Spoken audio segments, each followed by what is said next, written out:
Nevertheless, progress was consistent, fueled by the understanding that the future of warfare would necessitate new tools for perception. Few outside the inner circle comprehended the significance of what was being developed. Politicians spoke vaguely about technological advancements, but the specifics remained shrouded in secrecy. Civilian observers might notice unusual towers emerging near coastlines, yet their true purpose was concealed.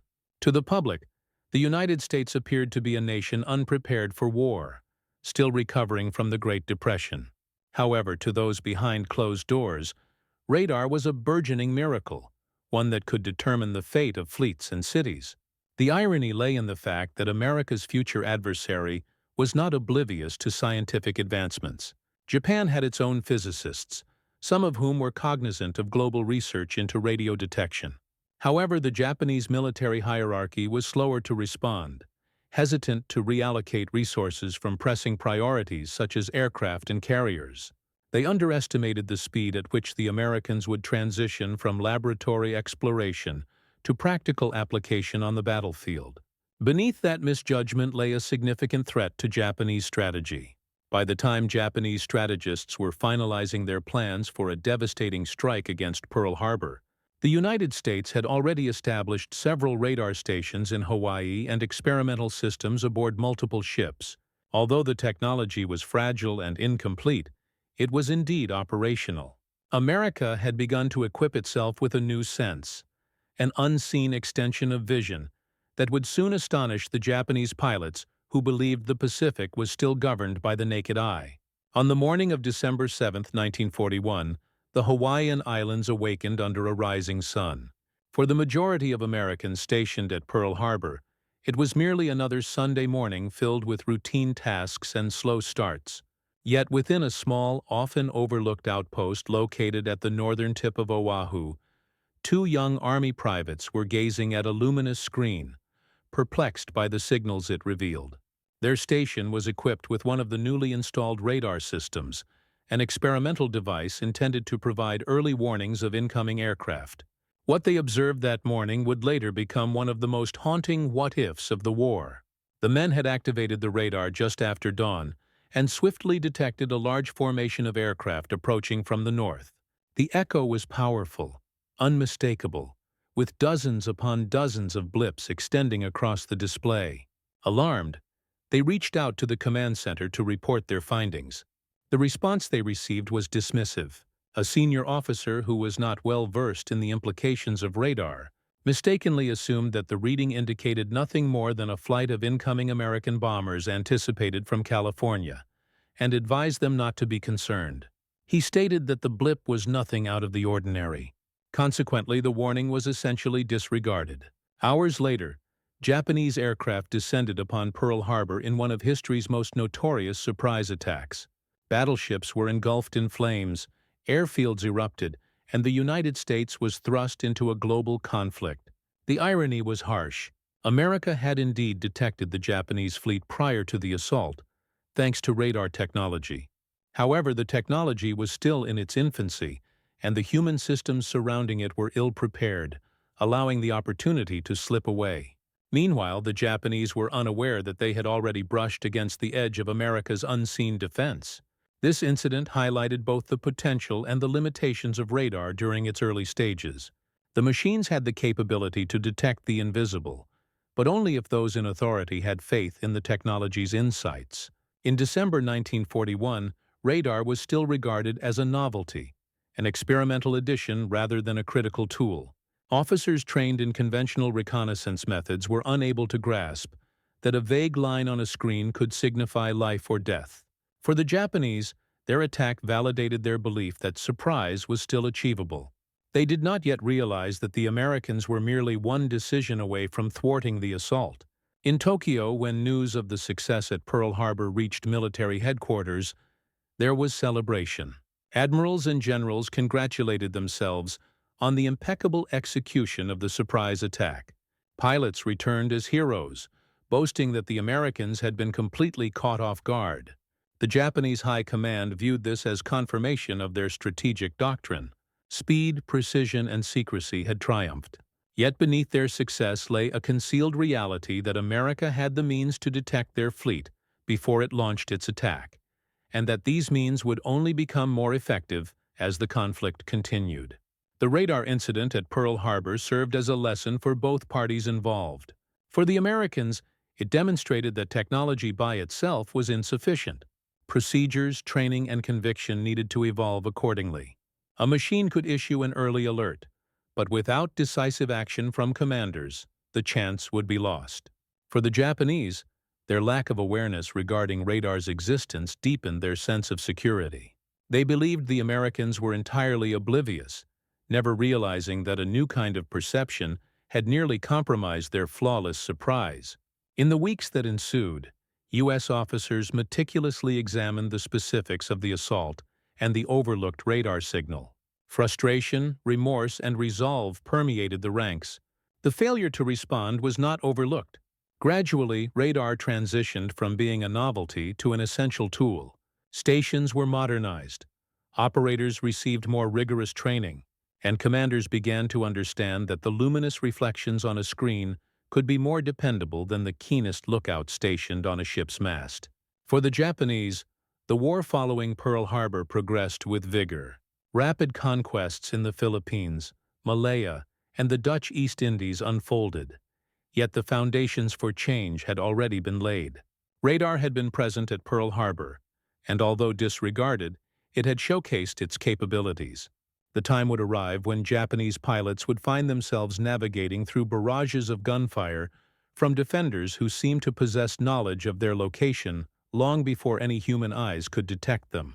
That morning on Oahu marked the initial insight into a new era of warfare, an era where surprise would no longer be the exclusive domain of the audacious and the brave, but rather of those who could command the unseen.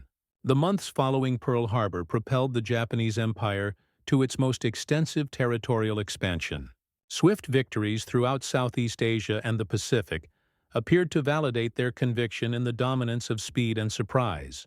However, as the conflict progressed, the dynamics began to change, often in ways that perplexed Japanese pilots and commanders. In battles such as Midway and later Guadalcanal, they faced circumstances that defied their expectations. American defenders seemed to be prepared in advance, as if guided by an invisible force. This invisible force was radar, which was steadily evolving into a crucial weapon. During the Battle of Midway in June 1942, Japanese carrier forces set sail with assurance, anticipating a devastating strike that would eradicate America's remaining naval capabilities. Their strategy relied, as always, on the element of surprise. Yet, American codebreakers and radar operators collaborated effectively, providing U.S. commanders with intelligence that undermined Japanese strategies. Radar installations on Midway Island detected incoming attacks early, granting defenders valuable minutes to deploy fighters and prepare anti-aircraft artillery. Japanese pilots, who thought they were approaching unnoticed under the cover of distance and clouds, were astonished to encounter a ready defense. The battle itself resulted in a catastrophe for Japan, with 4 carriers lost. While codebreaking played a pivotal role, radar's contribution, alerting defenders before the attackers could launch their strikes, foreshadowed future surprises. Later, at Guadalcanal, the importance of radar became even more apparent. The Solomon Islands campaign was a fierce battle of attrition fought on jungle airstrips, turbulent seas, and under the veil of night. Japanese air crews consistently launched assaults against Henderson Field, expecting to catch American aircraft on the ground. Instead, radar units on the island routinely detected their approach. American defenders were able to scramble their planes in time to confront the raids head-on. To Japanese pilots, it seemed almost supernatural. How could the enemy always be prepared? Their meticulously timed night approaches, designed to take advantage of the darkness, were thwarted repeatedly. Even more disconcerting were the naval confrontations. Historically, night engagements were advantageous for the Japanese.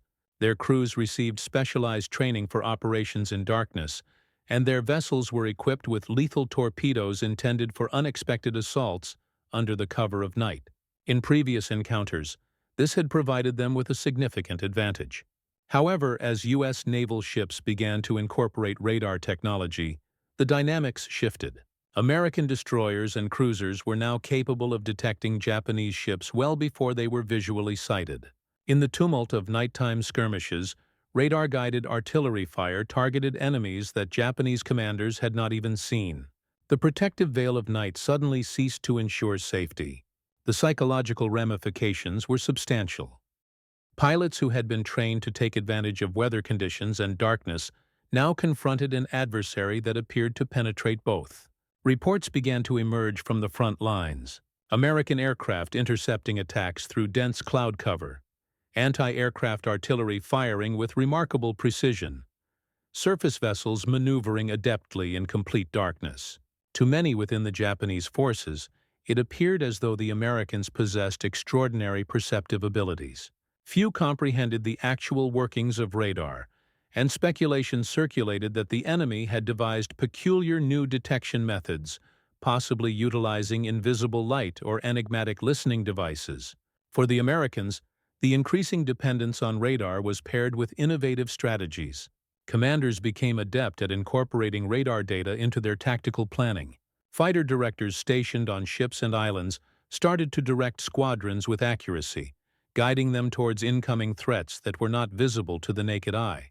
Pilots quickly learned to trust the disembodied voices, which directed them towards foes concealed beyond clouds or over the horizon.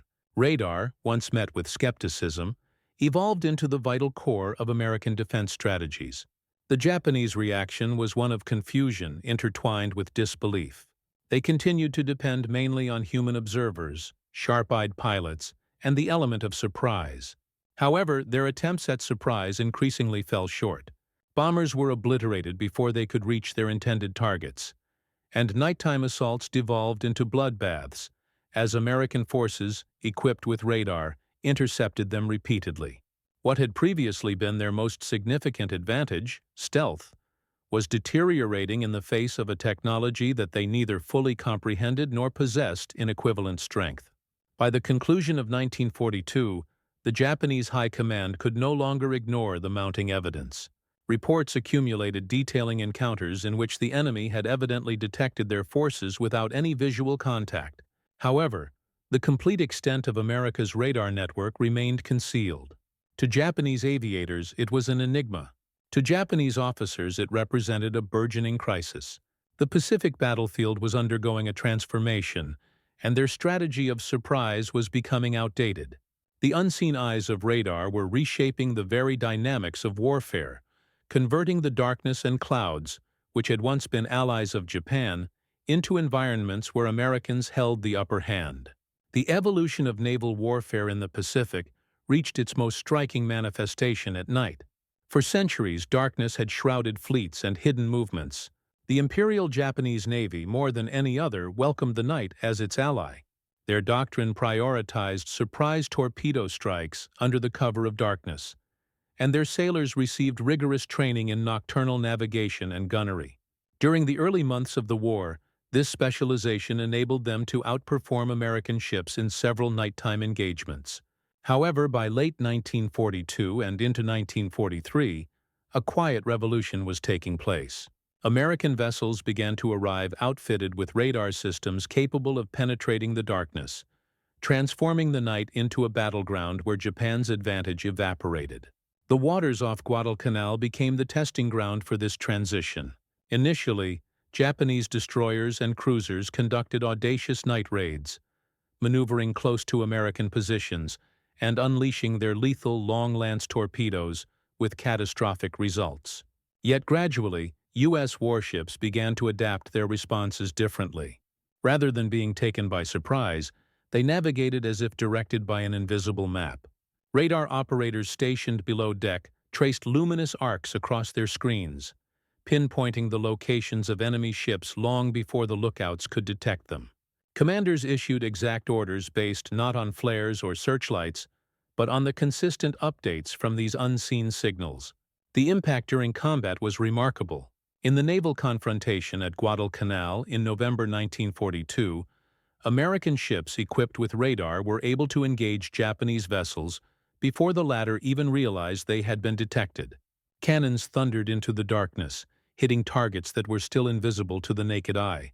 Japanese officers were perplexed, compelled to fight blindly against an adversary that appeared to have an extraordinary sense of navigation. What had once been their territory, the nocturnal sea, was now turning against them. For sailors and pilots who had relied on darkness as a protective cover, this realization was disconcerting. Tales spread of American vessels accurately firing without any light, of destroyers heading straight towards Japanese formations obscured by distance and night. Pilots would report oncoming targets only to encounter anti-aircraft fire the instant they approached, as if their arrival had been foreseen to the second. In hushed discussions, some Japanese speculated about witchcraft or clandestine listening devices.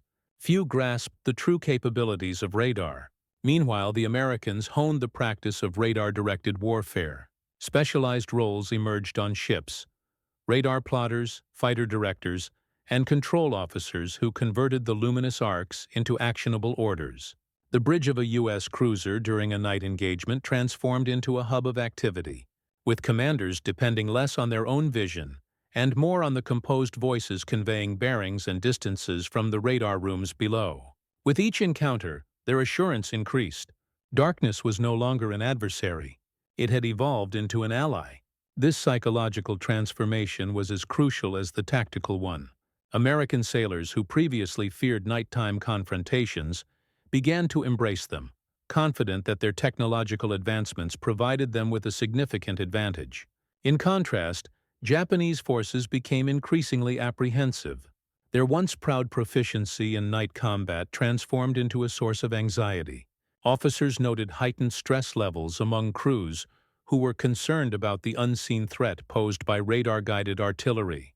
The very domain they had once dominated was slipping from their grasp. This change also affected aerial engagements.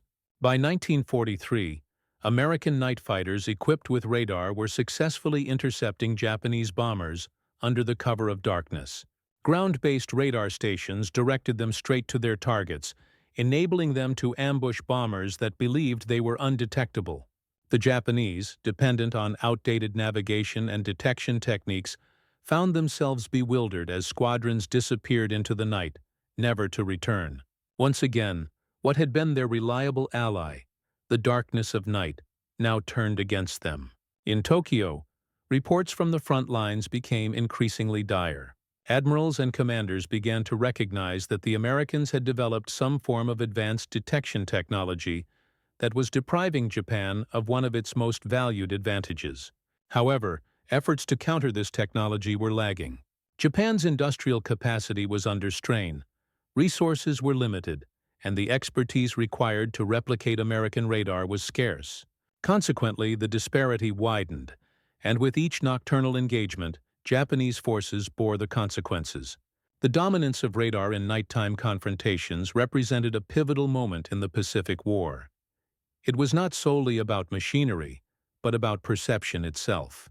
To the Japanese, it appeared as though the Americans had usurped the night, turning it into a battleground where the hunter became the prey. Each new encounter reinforced the feeling that something unseen, something relentless, was observing them.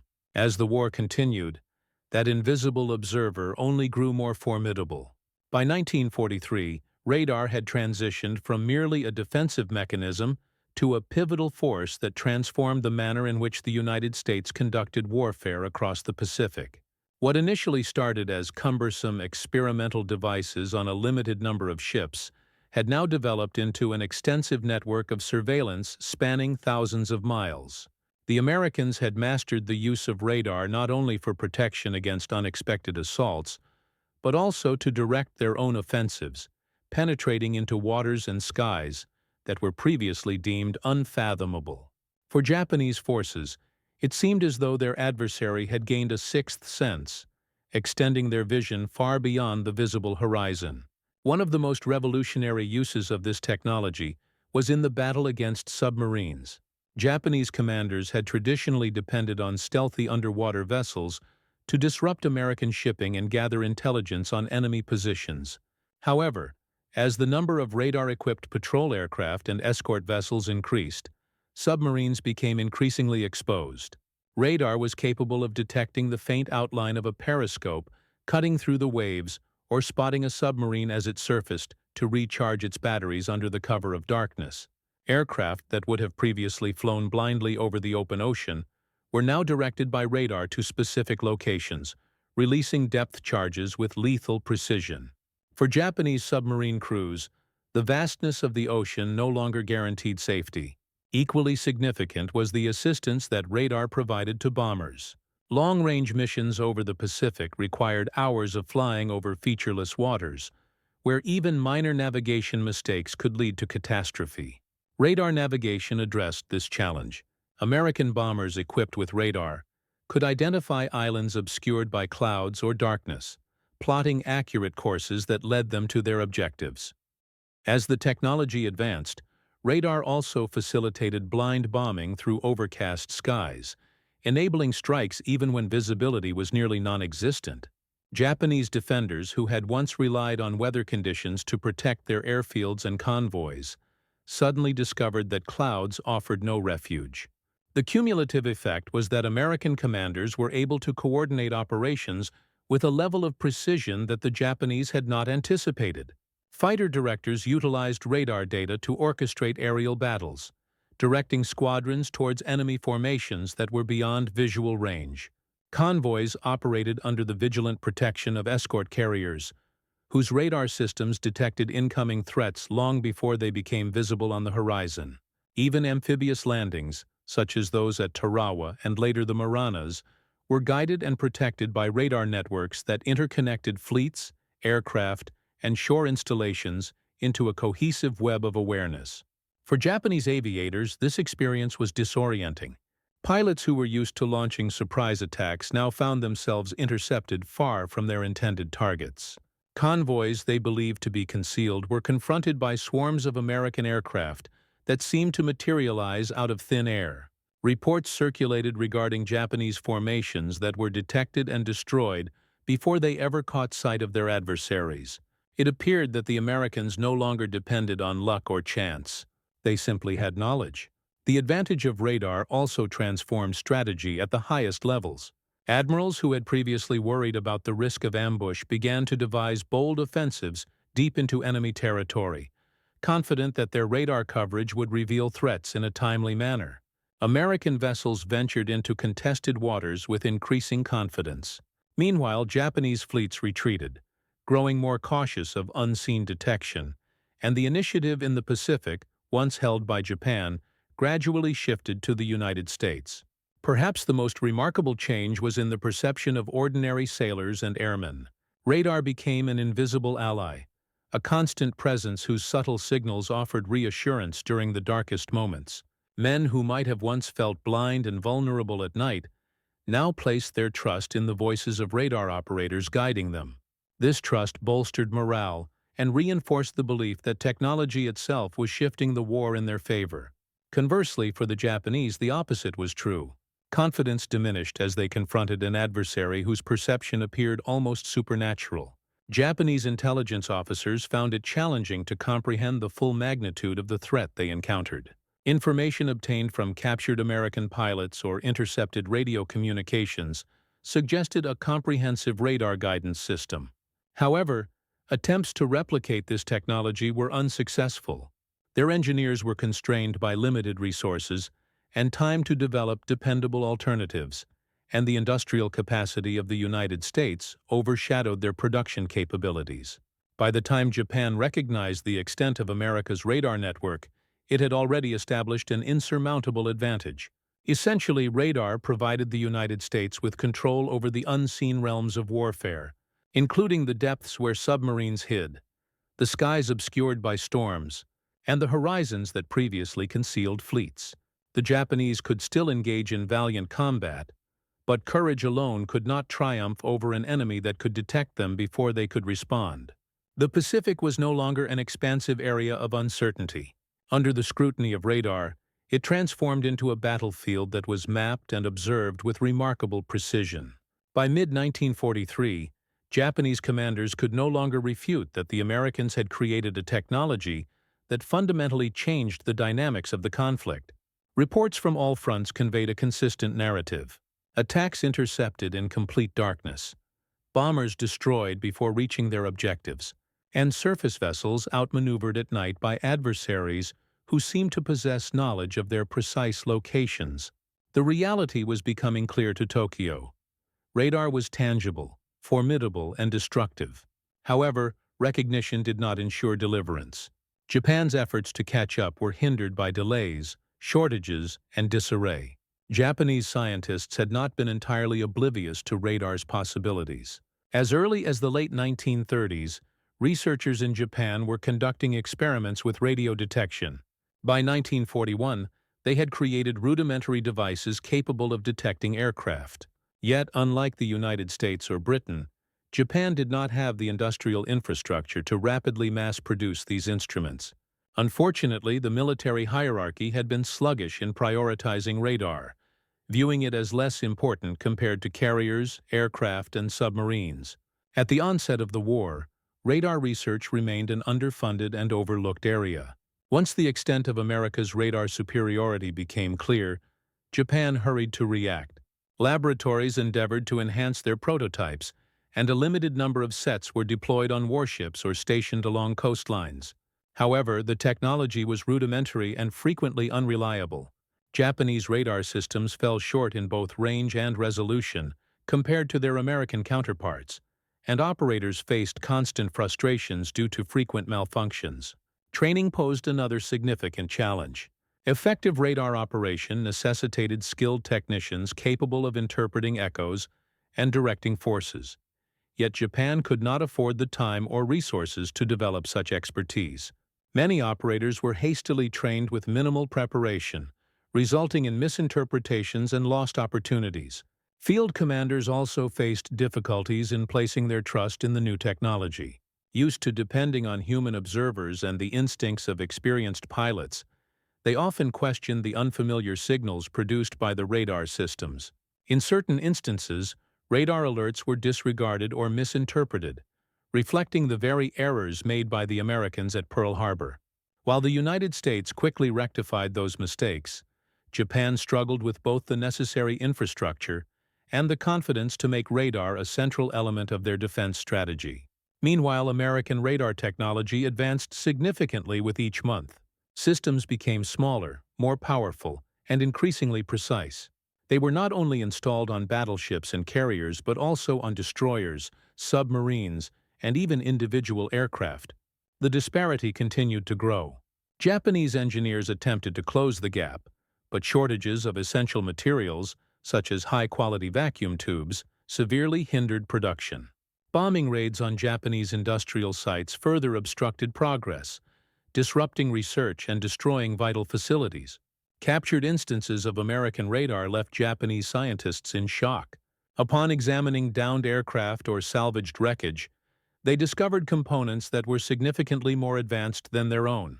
It became evident that the enemy had devoted extensive resources and expertise to refining the technology. However, by that time, Japan's capacity to respond was severely hampered by diminishing resources, overstretched supply lines, and a conflict that was already slipping from their grasp. The frustration among Japanese aviators was tangible. They undertook missions under the belief of stealth, only to encounter interceptors that were accurately directed to their locations. They attempted night strikes, only to be ambushed before they could reach their targets. For a culture that valued surprise and precision, this was a source of humiliation. Pilots began to openly discuss an adversary that seemed to possess the ability to see in the dark. The carefully cultivated image of Japanese invincibility from the pre-war era was deteriorating in the presence of this unseen foe. In Tokyo, intense discussions unfolded within the high command. Some advocated for an urgent initiative to develop radar and implement it extensively, while others maintained that resources should remain focused on aircraft production and defensive structures. The resulting compromise satisfied no one. Radar development progressed, but at a rate too slow to alter the trajectory of the war.